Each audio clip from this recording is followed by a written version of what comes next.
Selamat pagi dan salam sehat untuk anak-anak ibu seluruhnya. Harapannya anak-anak ibu tetap jaga kesehatan, tetap jaga kebersihan di lingkungan rumahnya, atau dimanapun berada. Nah, hari ini kita akan memulai proses pembelajaran kita kembali, yaitu mata pelajaran PPKN tentang menyebutkan pengamalan sila-sila Pancasila di tempat bermain. Nah, di minggu-minggu sebelumnya, kita sudah belajar tentang pengamalan sila-sila Pancasila di lingkungan rumah kita. Nah, saat ini kita belajar di tempat bermain, oke? Nah, di mana pengamalan sila pertama Pancasila di tempat bermain tentunya ada, ya kan anak-anak Ibu? Nah, sekarang Ibu mau bertanya, apa isi dari sila pertama Pancasila? Iya, isinya adalah ketuhanan yang Maha Esa. Nah, di mana simbolnya adalah bintang. Nah, pengamalan sila yang pertama itu contohnya tidak lupa waktu beribadah ketika bermain. Nah, di mana anak-anak ibu ketika bermain tidak boleh lupa untuk beribadah. Jangan mengutamakan bermain daripada beribadah. Nah, tentunya beribadahlah hal yang paling utama. Oke? Nah, yang kedua adalah memberi kesempatan pada teman yang ingin beribadah. Nah, contohnya ketika anak-anak ibu bermain dengan teman-temannya. Nah, temannya ini ingin beribadah. Orang tuanya mengajaknya mau beribadah. Tidak boleh anak-anak ibu nggak usah beribadah, teman.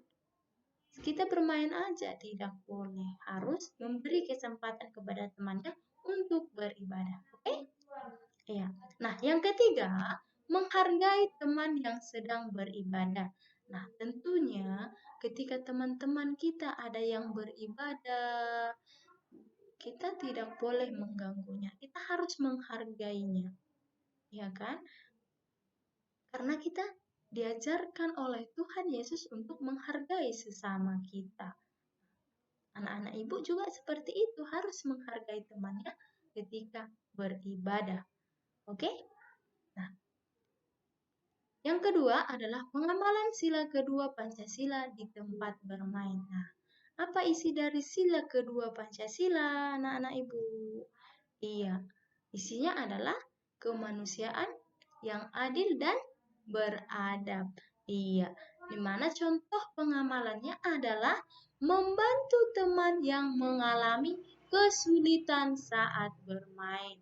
Nah, contohnya, ketika teman kita mengalami kesulitan bermain, misalnya orang tuanya tidak mampu membeli permainan untuk dia, dan anak-anak ibu punya lebih permainan atau memiliki banyak permainan. Nah, anak-anak ibu boleh berbagi kepada temannya.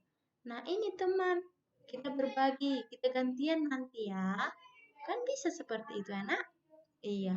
Nah, yang kedua adalah bersikap adil ketika bermain. Nah, ketika bermain tidak boleh hanya kita sendiri yang memainkannya, harus secara harus bergantian. Oke? Selanjutnya yaitu pengamalan sila ketiga Pancasila di tempat bermain.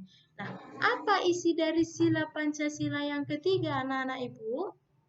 Iya, isinya adalah Persatuan Indonesia, di mana simbolnya adalah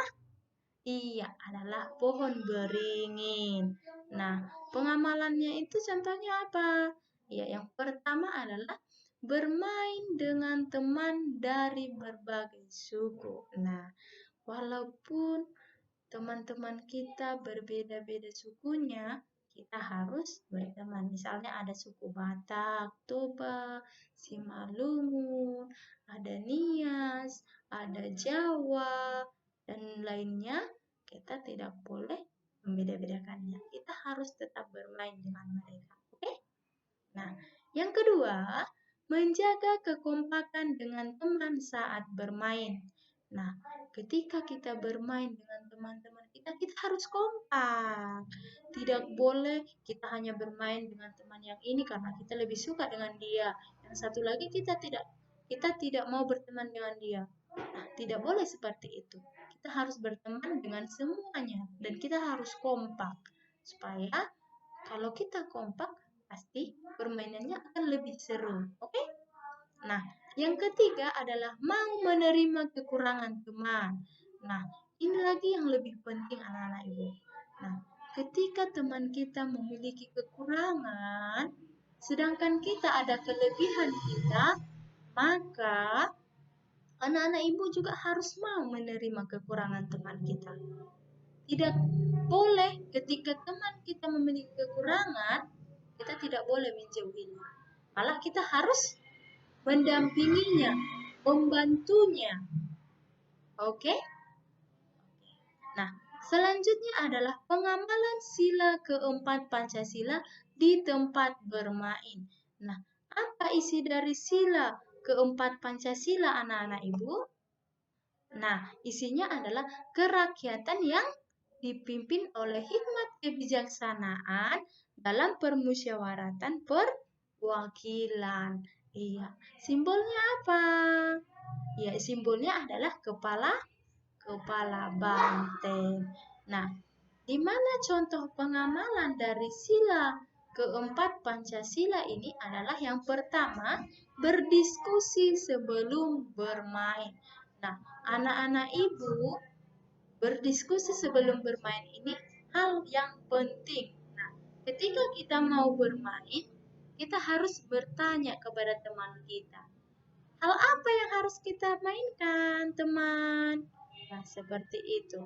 Nah, nanti kalau masalahnya begini, contohnya nanti kamu kena di garis ini. Nah, apa sanksinya? Nah, seperti itu ya kan? Harus tahu aturan permainannya. Itu adalah harus didiskusikan. Oke? Nah, yang kedua adalah tidak memaksakan kehendak diri sendiri kepada teman ketika bermain. Nah, anak-anak ibu tidak boleh memaksakan keinginan kita kepada teman-teman kita. Kita harus sama-sama mematuhi aturan permainannya. Oke? Nah, yang ketiga adalah mengutamakan kepentingan bersama ketika bermain. Iya, kita tidak boleh hanya mengutamakan kepentingan kita sendiri. Tidak boleh mengutamakan diri kita sendiri. Kita harus mengutamakan kepentingan bersama. Teman-teman kita juga harus ikut bergabung bermain dengan kita. Oke?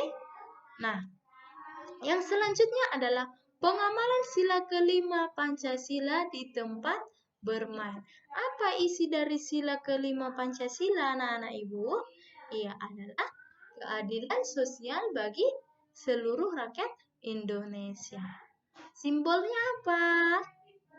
Iya, simbolnya adalah padi dan kapas. Nah, contoh pengamalan dari sila kelima ini adalah yang pertama, berbagi makanan secara adil kepada teman. Contohnya, anak-anak ibu punya makanan, sedangkan temannya tidak punya makanan. Nah, anak-anak ibu boleh berbagi kepada temannya yang tidak memiliki makanan. Ya, oke. Nah, yang kedua adalah bersikap adil dan tidak pilih kasih ketika bermain dengan teman-teman. Nah, misalnya anak-anak ibu punya 2 teman, ya kan? Nah, yang 2 teman ini tidak boleh dipilih-pilih, harus bersikap adil, iya kan? Nah, kepada si A harus adil, kepada si B harus adil, harus sama. Oke? Nah, yang ketiga, memberikan pertolongan kepada teman ketika bermain apabila dibutuhkan. Nah, ini juga adalah hal yang penting ketika kita bermain dengan teman kita. Nah, ketika teman kita membutuhkan pertolongan, kita harus membantunya. Misalnya, teman kita mungkin tidak memiliki